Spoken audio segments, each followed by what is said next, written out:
नमस्कार दोस्तों। जैसा कि आपको पता है कि पूरी दुनिया आज कोरोना से लड़ रही है और हमारा भारत देश भी इससे अछूता नहीं है।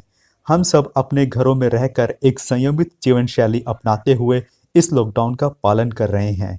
Definitely this is not the best of times for mankind, but हाँ, बहुत सारे लोग जो उलझन में हैं अपने करियर को लेकर, अपनी लाइफ को लेकर, शायद ये ठहराव उन्हें एक अच्छा समय जरूर दे रहा है कि अपनी इस उलझे हुए जीवन को दोबारा कैसे पटरी पर ला सकें। और हमारे जैसे लोगों के लिए जो गवर्नमेंट जॉब की तैयारी कर रहे हैं, शायद इस लॉकडाउन का अपना ही महत्व है। जैसे देखिए, लॉकडाउन के समय सभी डिस्ट्रैक्शंस मिनिमम हैं। लाइकवाइज नॉर्मल डेज की तरह अपने दोस्तों के साथ हमें पार्टी करने नहीं जाना, मूवीज देखने नहीं जाना, क्रिकेट नहीं खेलना, आईपीएल नहीं देखना, और ऐसे बहुत सारे काम हैं जो हमारे करियर के रास्ते में अवरुद्ध पैदा करते हैं। नॉर्मली हमारा मन उन सब से आज़ाद है। और जो लोग प्राइवेट जॉब करते हुए सरकारी नौकरी का सपना लेते हैं, उनके लिए तो शायद ऐसा समय दोबारा कभी आएगा ही नहीं। बात करते हैं सरकारी नौकरी की। सरकारी नौकरी का महत्व शायद लॉकडाउन के समय में आप और भी अच्छे से समझ गए होंगे, क्योंकि बहुत से लोगों को देखा होगा जो प्राइवेट सेक्टर में जॉब करते हैं, बट उनके एम्प्लॉयर आज अपनी मर्जी का व्यवहार कर रहे हैं। उनकी सैलरी अपनी मर्जी से दी जा रही है, कभी काट कर तो कभी पूरी सैलरी को ही अनिश्चित समय के लिए टाल दिया जा रहा है। सरकारी नौकरी ना सिर्फ आपको एक स्टेबल करियर देती है, बल्कि साथ में बहुत सारे ऐसे पक्ष भी देती है जो शायद एक सुखी जीवन के लिए बहुत जरूरी हैं। देखिए, सरकारी नौकरी की अगर हम तैयारी की बात करें तो बेसिकली किसी भी सरकारी एग्जाम में नीचे दिए हुए 5 सेक्शन सबसे इंपॉर्टेंट होते हैं। वो सेक्शन है English, quantitative aptitude, reasoning, GK and current affair, computer efficiency. अगर हम सबसे पहले बात करते हैं इंग्लिश की, तो इंग्लिश एक ऐसी लैंग्वेज है जिसमें मिलियंस ऑफ वर्ड्स हैं। लेकिन अगर आप किसी भी इंग्लिश एग्जाम में सफलता पाना चाहते हैं तो सबसे इम्पोर्टेंट चीज़ होती है आपकी वोकेबलरी। आपकी वोकेबलरी जितनी अच्छी होगी, शायद उतना ही अच्छा आपका एग्जाम होगा। लेकिन मैंने जैसे बताया कि इंग्लिश में बहुत सारे शब्द हैं और एक बार याद करेंगे तो भूल जाएंगे।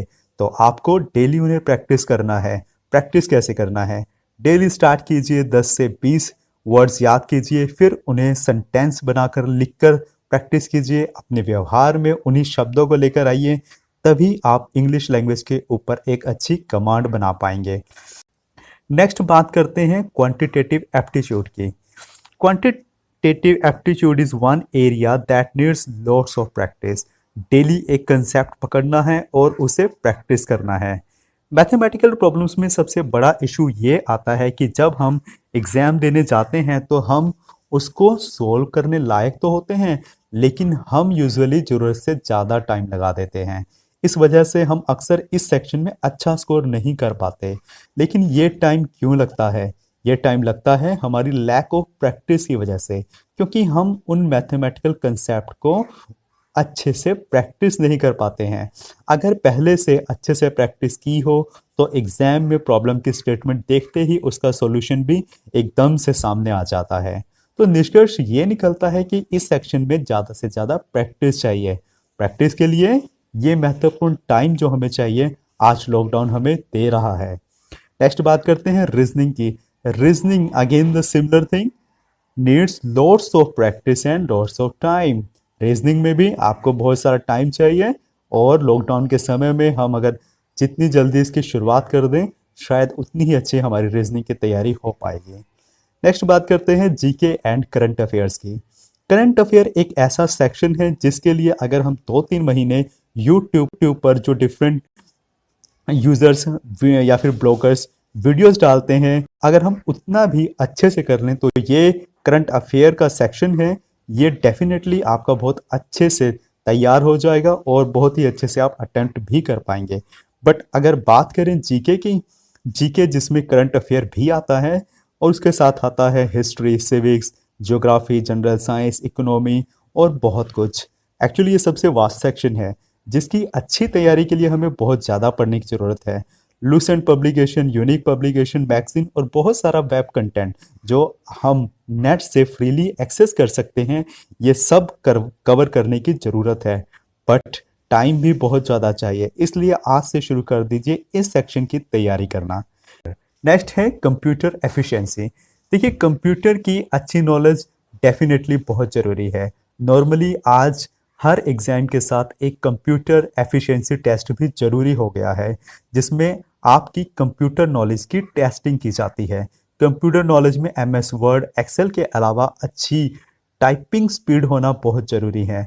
नॉर्मली टाइपिंग टेस्ट में 30 वर्ड्स पर मिनट की डिमांड की जाती है, बट अगर आप एक कंप्यूटर प्रोफेशनल नहीं हैं और आपके घर पर कंप्यूटर नहीं है, तो ये स्पीड बनाने में आपको 2 से 3 मंथ तो कम से कम लग ही जाएंगे आसानी से। इसलिए इसे भी आज से ही शुरू कीजिए। बहुत सारी ऐसी वेबसाइट्स हैं जैसे typing.com है, और भी आपको मिल जाएंगे जहां पर आप प्रैक्टिस कर सकते हैं ऑनलाइन। इसके अलावा बहुत सारे ऑनलाइन सॉफ्टवेयर आते हैं जैसे टाइपिंग ट्यूटर है ना, और भी बहुत सारे होते हैं अलग अलग वेंडर्स के बनाए हुए, तो आप उनको अपने सिस्टम में इंस्टॉल करके प्रैक्टिस कर सकते हैं। ये सभी जो टूल्स हैं आपको टाइपिंग में डेफिनेटली अच्छी हेल्प प्रोवाइड कर सकते हैं। नेक्स्ट बात करते हैं कि हमें किस अप्रोच के साथ पढ़ाई करनी है। देखिए, अप्रोच बहुत ज़रूरी है।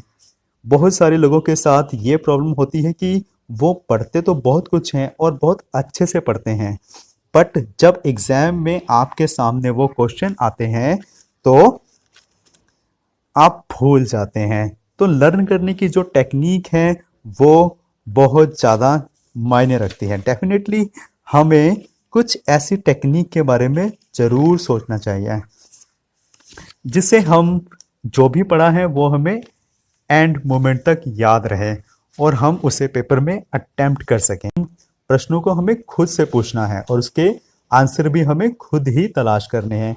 जैसे जैसे मुझे आज क्या पढ़ना है, मैं पेपर की अगर बात करूं तो उसके अनुरूप मैं किसी भी टॉपिक के बारे में कितना जानता हूं। और तीसरी बात कि हम बार बार ना भूलें, ऐसा हमें कैसे करना है। जैसे सबसे पहले बात करते हैं मुझे आज क्या पढ़ना है। देखिए, डेली पढ़ने से पहले आपको सबसे पहले ये प्लान करना है कि हमें क्या पढ़ना है आज। ठीक है, डेली एक कंसेप्ट आपको पहले से ही प्लान किया होना चाहिए माइंड में, आपको मॉर्निंग में उठकर, ताकि आप उठते ही मॉर्निंग में उसमें लग जाएं। अगर आप ये प्लानिंग रात को कर लें तो इससे अच्छी तो कोई बात ही नहीं हो सकती, क्योंकि अगर आप सुबह उठकर पहले ये सोचेंगे कि मुझे क्या पढ़ना है और फिर शुरुआत करेंगे तो शायद आपका सारा दिन इसी में ही लग जाएगा।